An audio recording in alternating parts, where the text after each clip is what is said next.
Hi hello welcome to దుర్గాస్ world. Cauliflower 65 ఇంట్లోనే చాలా టేస్టీగా క్రిస్పీగా చేసేసుకోవచ్చు. బౌల్ తీసుకొని ఉప్పు, కారం, గరం మసాలా మీ టేస్ట్కి సరిపడా, బియ్యం పిండి, కార్న్ ఫ్లోర్ 2 స్పూన్లు తీసుకొని ఒకసారి కలుపుకొని దానిలోనే టమాటా కచప్పు, చిల్లీ సాస్, వెనిగర్ కూడా వేసుకొని ఇలా కొంచెం వాటర్ వేసుకొని లిక్విడ్ ఫామ్లో కలుపుకోండి.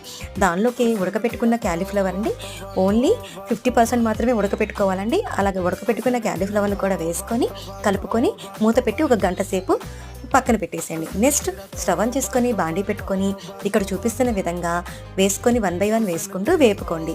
దానిలోని పచ్చిమిర్చి కూడా వేసుకోండి చీలికలు పెట్టుకొని. నెక్స్ట్ కరివేపాకు కూడా వేసుకొని వేపుకోండి.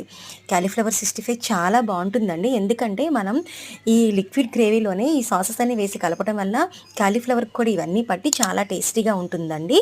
నేను ఫుడ్ కలర్ అయితే వేయలేదండి. మీకు ఇంట్రెస్ట్ అయితే ఫుడ్ కలర్ వేసుకోండి. చాలా టేస్టీగా ఉంటుందండి. ట్రై చేయండి. Like, share and subscribe.